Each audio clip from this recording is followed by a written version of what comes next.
Everybody, gather round. Can you hear me? Yes, you're all here. Welcome to Maggie Eyre's book launch for her new book, Being You. It's fantastic. It's no mean feat to write a book. And my dear friend, I'm a friend. My name is Teresa Healy. I'm a fellow actress, and I've been a colleague also with Maggie in Fresh Air. And just it's beautiful to be here tonight, and thank you for asking me, and thank you for writing the book, because it is really special. For those of you who will be reading it very soon, there's so many books about branding, but this has got something, it's got heart. And it's basically saying that our brands are really important, but there's more to it. And we have to look after ourselves, and we have to actually look after other people. I was in Smith & Co's today, and this woman said, "Oh, you're on TV." She was serving me. I went, yeah. She said, "Oh, you've been around for ages." And I went, yeah, no, I have. She said, "Oh, but I like everything you do. I really like everything you do." I said, "Oh, thank you. Then I walked out, and she went, "Oh, I'm looking forward to the next thing you do." And I was like, wow, thinking about this book, I was like, wow, okay, my little brand is okay with her. She was my target audience, a little bit older than me, intelligent. She was definitely my target audience, and I had her. And so if I'd read the book 20 years ago, maybe I would have been much more famous and richer. But I've loved my career, and I've loved my life, and Maggie has been a really good support within that. So it's lovely to be here tonight. These chairs remind me, I just played the Queen on this stage a couple of weeks ago, and thinking about her brand, when I was researching her, I was absolutely fascinated by her brand. The brand Elizabeth is incredible. I mean, she started at 27 as a movie star princess turned queen, and then over the years she became a mother, and then her children grew up and had terrible marriages, and then Princess Di died, and then the monarchy turned against her.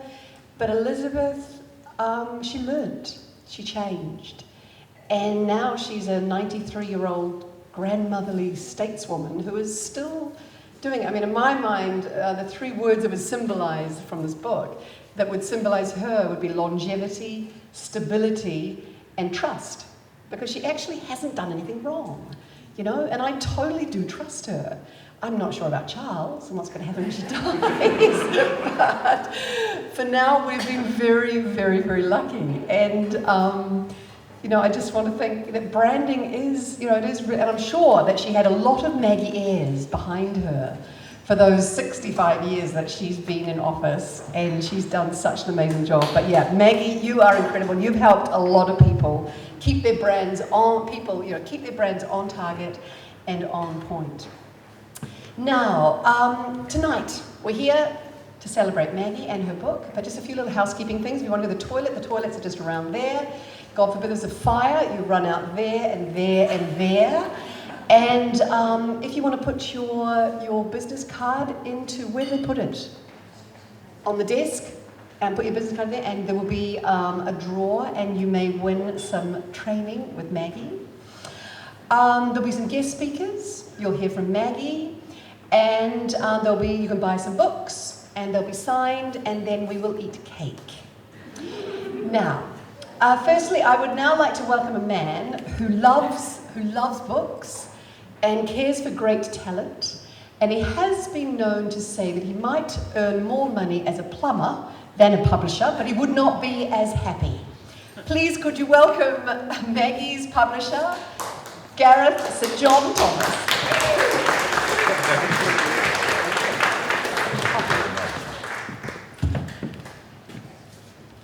So I tried to persuade my son to become a plumber, but no, he ended up being a writer. But there you go. I don't know how many people in this room, but I think rather a lot of you do peregrinate around the world. And I've just come back from the English-speaking world's sales trips, which we do a couple of times a year. And one of the things I noticed this time around is that celebrity seems to be vanishing a little bit. So either the Trumps or Kardashians have sucked that out of all of our lives, or perhaps something more profound is going on, which is a reach for authenticity. And I think in that world is pretty much what is actually happening. And I don't know anybody more authentic than Maggie. So I'm just going to tell you a little story about the book and a few things about her, not all of which she'd like me to share. Like, can any of you remember those 6 episodes on Shortland Street? I bet you can, yeah. So this book started its early life was Speakeasy, which is still available, which is a book on public speaking, which went on over many editions, and not many books do that. And then it was finally time to update it, and of course when it was originally written, ideas like tweeting and Facebook and Instagram did not exist. And people as old as I am, there are some people here even older than me, believe it or not, started work when we didn't have email. So how do you actually get to use Instagram, Facebook, all the social media, as well as public speaking? How do you actually get to do that in an authentic way without tripping up all over yourself?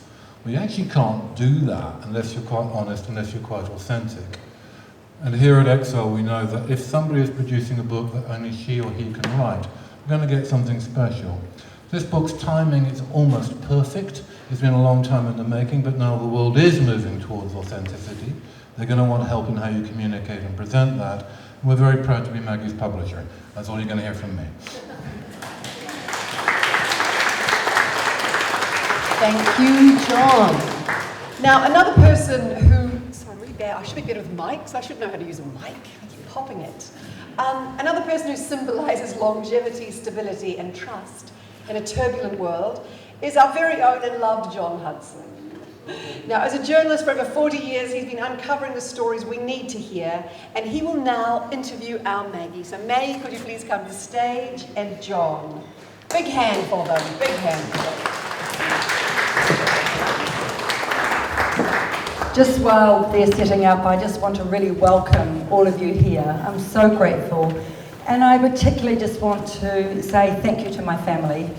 My brothers are here, and sister-in-laws and cousins, and it means the world to me. But also my dear, dear friends are here, and clients, and also my colleagues that I've worked with for a long time. And I just want to acknowledge you for helping me. There were some very, very lonely weeks and months writing this book, giving birth to this book. My PA's just given birth and we haven't swapped notes yet, but I've decided if any of you here want to write a book, I want you to have a little chat with me first, because it's a big thing. But I wanted to, this is an interview that we haven't rehearsed, and I've got lots of thank yous coming up, but I just thought it would be more interesting for you to see a live interview. Don't be afraid, people seem to just, there's a space right up here. Don't be afraid to come up close. Thank you, John. Thank you, Maggie. I'll just check, water, that's the most important thing is water. But, you know, sit on the floor, it's a bit chilly down there, but please make yourselves at home. Welcome to the throne. I love these Queen chairs. Maggie. I wonder if Jeeling would let me take this chair home. Aren't they beautiful? It's so nice. I think you should hand out a knighthood or two while you're here. What do you reckon? Well, I think so. But John, I have to tell you, I've got to be authentic and share this, but I have a rule with my female clients: never ever buy new shoes when you're making a speech or it's your first night. And today I broke the rule and bought new shoes. So if you do see me sitting down a lot, I know they're lovely, but I'm just being authentic and saying my little toes are crushed. Well, congratulations on your shoes. Thank you. That Teresa is, I mean, she's been around a long, she's a nice lady, isn't she? I mean, Teresa Healy? Teresa Healy. Oh, absolutely. And what she didn't say, bless her heart, was she's about to officially become a Fresh Air associate. And because I have a succession plan, and I've been told by my beautiful friend Vivian over here, and many others, I need to think about the future. So Teresa's a part of that. So we love each other. All right. She will be a great associate, yeah. Thank you. Tell me, why do we need another book about branding? You know, the world's full of self-help books. Why do we need another one? I love that question because I remember the day, I don't know where you are, Gareth, I remember the day that my publisher said, I want you to write a book about personal branding. And I just obliged and said, of course, yes, and smiled, and I was so grateful. But I went home and I thought, why another book on personal branding? And what have I got to say about personal branding? And then I realised, actually, I have a lot to say about helping people to be authentic.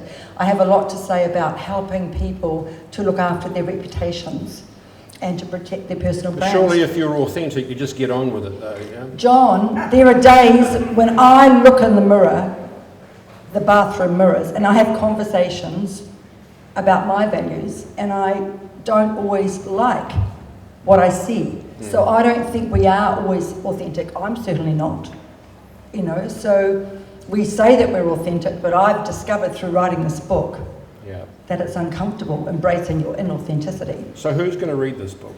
Well, I hope you. I hope That's one sale. And you know, it's the most difficult question for me to answer that, because my books were always for a business market. But now that I'm working at AUT University on Mondays, and it's my soul food, and I work with PhD students, I've changed. It's not just for business. This book is for everyone. If I had a 22-year-old child, I'd be buying this book. Of course, students can't afford to always buy a book. And thank you, Vice-Chancellor of AUT over there, for stocking my books in the library, because I tell all the PhD students, get down to the library. But for anyone who owns a business, who runs a business, or who is in business, we have to look after our reputation. Yeah, but do you need to develop your personal brand, and if so, why? I love that water. You do need to develop your personal brand, because if you want clients, if you want customers, if you want them to know your values and you want them to engage with you, you have got to know how to look after your reputation. And I've spent a lifetime doing that, and it's tough work. Yeah. Particularly now with social media. Yeah, I think Warren Buffett said, you know, a reputation can take 50 years to build and 5 minutes to destroy. What advice do you give to people about not destroying your reputation, particularly on social media? Well, there are many, I will go to the grave with many private conversations that I have with certain clients. And I often say to clients, there's a number one rule: don't lie, live your values. My heart breaks when I see somebody damaging their brand overnight, because it will take years and years and years to recover from that. We live in a judgmental world. Don't lie. What's number two? Be yourself. Be who you are. I have spent a lifetime wearing a mask, spending a fortune on my makeup and my hair and my clothing, and into looking good and performing. So when I wrote this book, it was uncomfortable, because my dear brother, who's not here tonight, who's my accountant, said to me, "You were fantastic on television on the breakfast show last year." And I said, "But what about all the other times, Tony? You've seen so many." He said, No, you were performing. You were not authentic the other times. And I've used it in the introduction, because I think it's very brave of a family member to have the courage to say that. You were putting on a show. So would the real Maggie Eyre stand up? And I have to watch that now, you know? I don't want to smile at you with a fake smile. It's hard work to be yourself. So you're training often, you know, prime ministers, cabinet ministers, CEOs of huge corporations. What do you tell them? You know, what do you meet them? Actually, you've got a few rough edges. I just want to smooth them around. You know, how do you approach people? Well, for a start, John, I'd never say to a client, "You've got a few rough edges." Why do they come to you then? I'm much kinder than that. After I get to know them, after the second session, I might just say, "Listen, mate, you can't perform. You know, you've got to stop lying, and let's sort out your clothing and, you know, take you shopping." But I'm not looking to change someone unless they want to be changed. Right. I'm there to guide and facilitate and help people find their own way.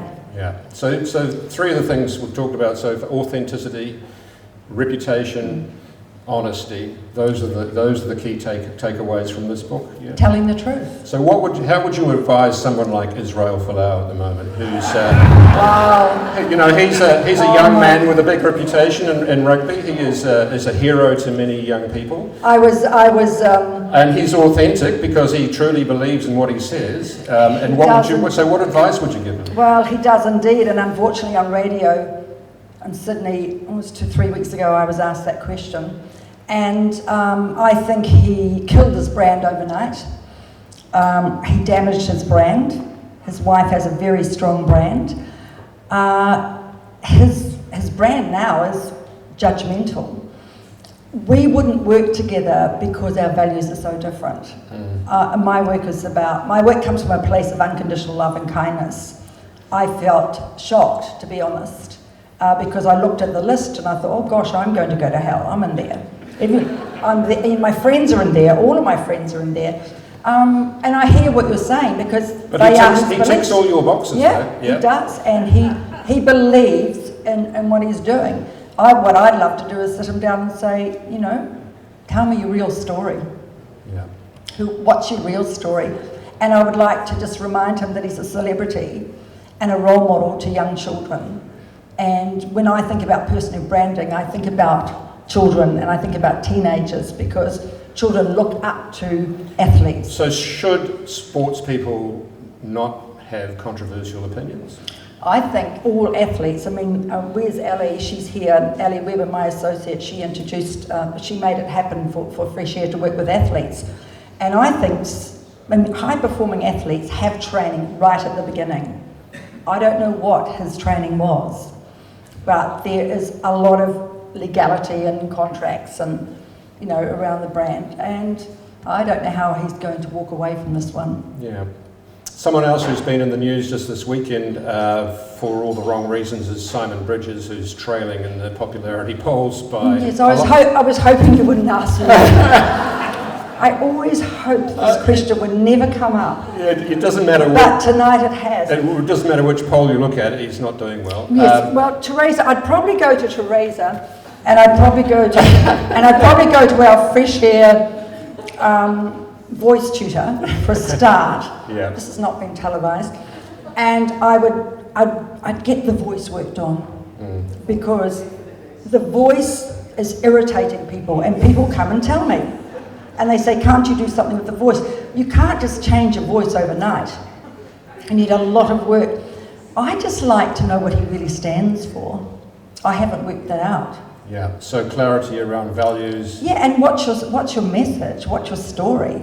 You know, Fresh Air, we have 2 top journalists who work with our people, who help the client work out their story. What do you make a stand for? Is he beyond salvation, do you think? Oh, I don't want to say anyone's beyond salvation, John. I think anybody and everybody has the capacity to change. Ali Weber, help me out here.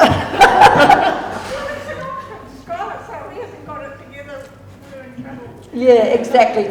I just think, I think he needs the right coaches around him would help. Okay. You talk a little bit in the book, or quite a lot in the book, about social media, and you recommend that people get into social media and they get themselves out there and they tweet. And if you look at the number one tweeter in the world today is the President of the United States, who has a morning chorus, of tweeting. I knew he was going to come into the room tonight. And again, your values might not match, but what would you say to Donald Trump? Well, for a start, whether you love him or whether you hate him, he knows about sound bites, and he's memorable for all the wrong reasons, in my opinion. I don't know why he has so much time to tweet. Does he tweet during the night?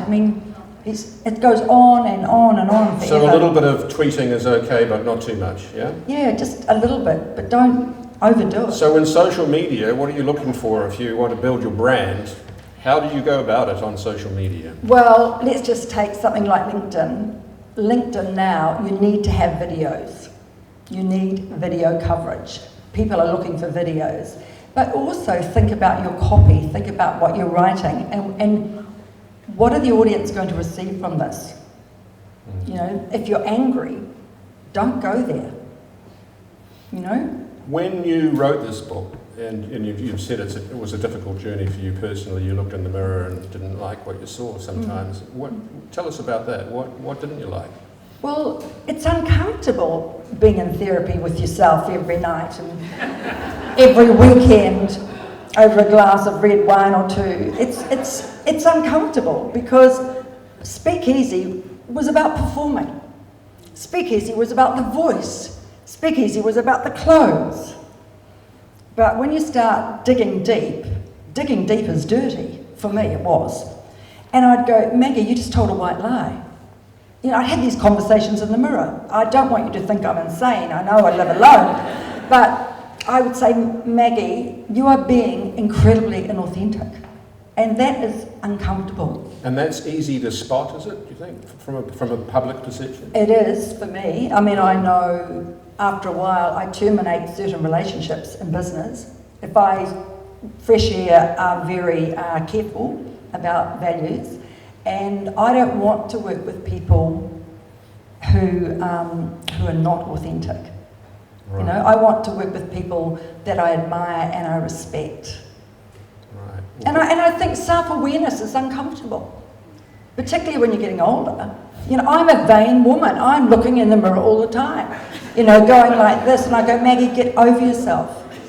You know, and thank goodness I had a mother who just spent her lifetime saying, Margaret, you are so vain.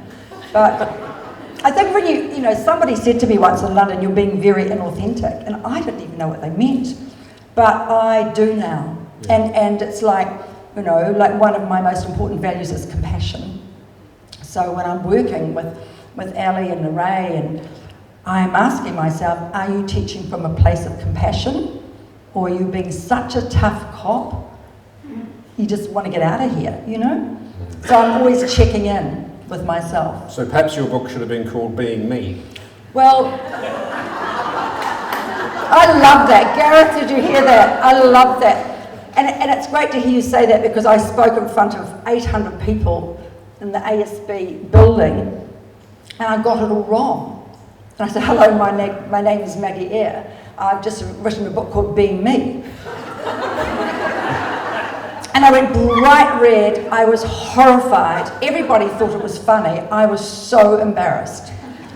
But maybe, I don't know about Being Me. Next time. That's more uncomfortable. That could be the sequel, maybe. I want to talk to my publisher. Yeah. You're aware with my publisher. Maggie, thank you very much, and Thank you. And good luck with the book. Thank Cheers. you. Thank you.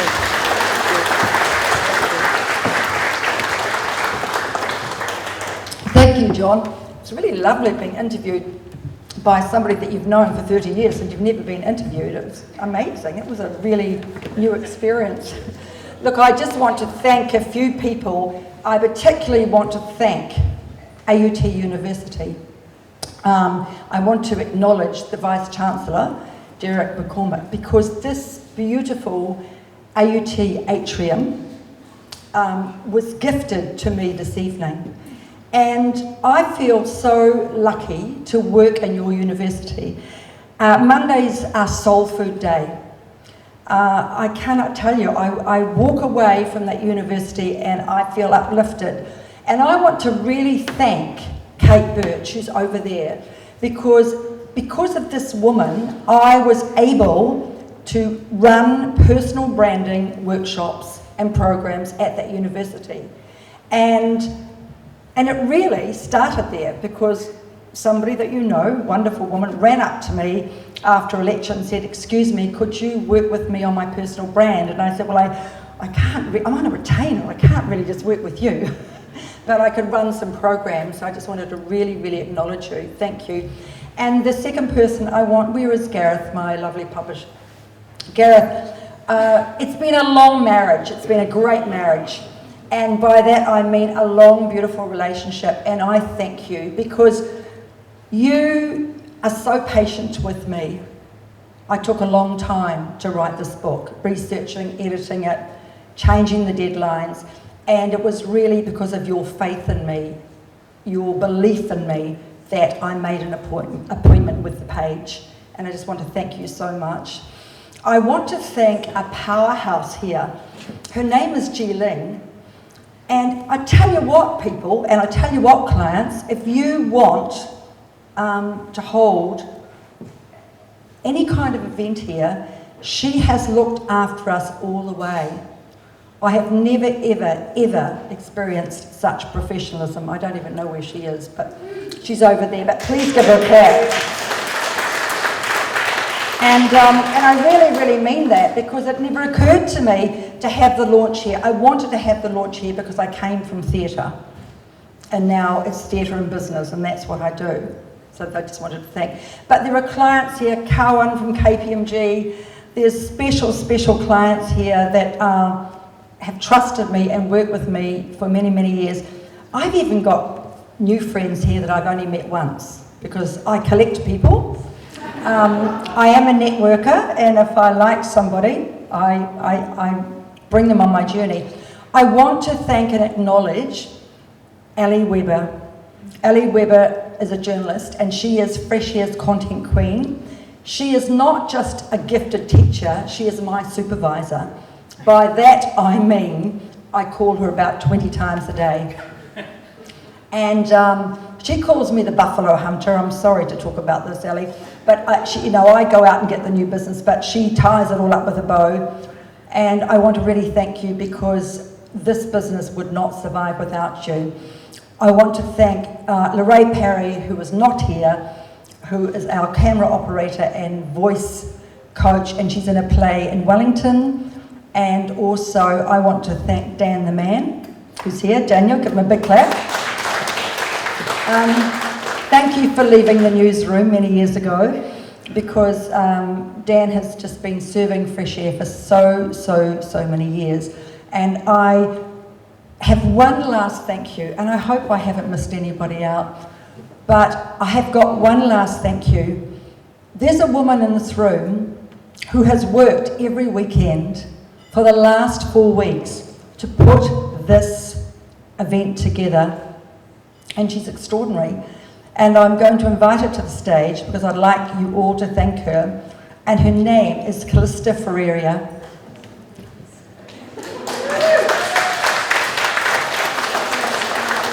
Come up here. She's very shy, but I've got a lovely little gift for you. Thank you very much for bringing these roses up.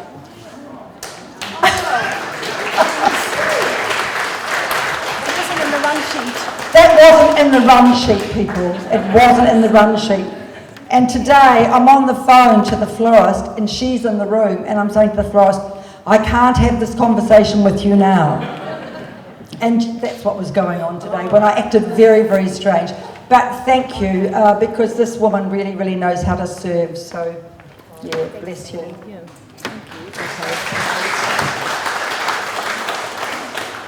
Teresa. Thank you, Maggie. Thanks, darling. And thank you, John. There were some hard questions, but you did very well, though. Can I sit down? There are a few little thank yous you forgot, but don't worry, I'll put them in. Wayne, photographer. Wayne, where are you? Thank you very much. Savine Stander and Mila from Icing on the Cake. We're going to have a beautiful cake very soon over there. But now I would like Ji-Ling, gorgeous Ji-Ling, come on up, and we're going to draw the prize. See the person who has won. You draw it. Yeah, will you hold it? Do you want to hold it, Meg? I'll hold it, you draw it. I'll hold it. I'll hold you it. Take it. You do it. You do it, darling. You do it. Come on. Yeah, it's like police. Yeah, exactly. No. Okay. We don't know. We were doing it. I didn't put my own card in. So Good. Okay, Maggie, it's this one. Okay, you read it out. Oh my gosh. Cartoons by Jim. Where are you? My former client. A tailored package for you. This is worth a lot of money, and he was my client. I love this. Yes, can I? That's really kind. Can I say I had a really wonderful moment with Maggie. It was a life-changing moment for me. I did a training session with her, and it was working in a job where I really wasn't enjoying it or feeling it was my place in the world. And after 2 hours with her, and she was talking about authenticity, I left going, yeah, I need to change where I'm going in life, and I'm now at a point where I'm very happy with what I'm doing, and doing cartoons and doing writing and PR and everything. I said to him, be a cartoonist. Just do what you really want to do. Give him a big clap. Wonderful. Righty-ho, now we're going to have a cake. The cake. It seems such a shame to wreck this cake. It just seems such a shame. It's terrible to cut. Where's Mila? Look, this woman. Jervois Road in the hood. You cut. Oh, is that what you do? Oh my gosh, oh my gosh. Wish. Okay. Thank you. I just wanted to take this opportunity to thank you, Maggie, for your gracious hospitality this evening. It's a pleasure for us all, just on behalf of all of us here, and it's a pleasure for us to be here to celebrate your second book. And really, the event is not just a celebration of the book, but as we've heard, it's really a celebration of your wisdom and of your professional expertise, which underpins your writing. And most of us here have benefited from that expertise and from you as a practical practitioner. And really, that's really what we're celebrating this evening. And I was one of the recipients. Maggie actually helped me with my public speaking when I was working. I was CEO at the Mercy. And my partner said to me, getting up here in public speaking, you hope you just don't let you totally down. No! But anyway, but in that public speaking, it was a game changer. She told me just get away from the lectern and be yourself. And it's really, so you've really helped so many here in so many ways by opening our minds to the possibility, and that's your creative edge. So this is a celebration of you and your brand, and we've benefited from so much of your fresh air. It's helped us in so many ways. Fresh air. Yeah. So we thank you for the sharing your insights, which we're looking forward to reading, and for helping us to be ourselves. That's really, I'm sure so many of us here would acknowledge. You've helped us to be ourselves, and that's really what being you is about. So we thank you for being you.